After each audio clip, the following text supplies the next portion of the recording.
Male infertility అనేది ఈ రోజుల్లో 30-50% ఆఫ్ ద ఇన్ఫర్టిలిటీకి లీడ్ చేస్తుంది. సో దీన్ని ఎలా ఓవర్కమ్ చేయాలి? Hello everyone, I'm doctor Sahithya Veeravalli, consultant gynaecologist, ARC hospitals Nellore branch.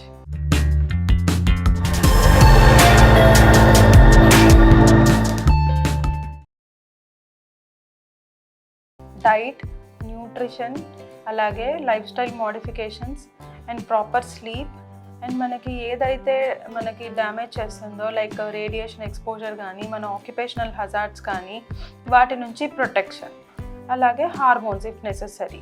So diet చూసుకుంటే మంచి healthy foods, fresh fruits and vegetables, protein rich foods, అలాగే మనకి omega-3 fatty acids, antioxidant rich fruits and vegetables ఇవన్నీ include అవుతున్నాయా లేదా చూసుకోవాలి. And lifestyle చూసుకుంటే smoking, alcohol, అలాగే ప్రాసెస్డ్ ఫుడ్స్ నుంచి దూరంగా ఉండాలి. And proper weight and some sort of physical activity is necessary. వీటన్నిటితో దే కెన్ రివర్ట్ బ్యాక్. ఎందుకు అంటే మగవారిలో ఎవ్రీ 3 monthsకి న్యూ స్పర్మ్స్ అనేది జనరేట్ అవుతూ ఉంటాయి. So if we give them 3 to 6 months డెఫినెట్గా ఎలాంటి ప్రాబ్లం అయినా ఇంప్రూవ్ అవుతుంది. అప్పటికీ అవ్వకపోతే దెన్ వీ షుడ్ డూ అన్ని హార్మోన్ టెస్టులు చేసి ఏమైనా డెఫిషియన్సీస్ ఉంటే అవి ట్రీట్ చేసి అలాగే అవసరమైతే హార్మోన్ ఇంజెక్షన్స్ కూడా ఇవ్వచ్చు.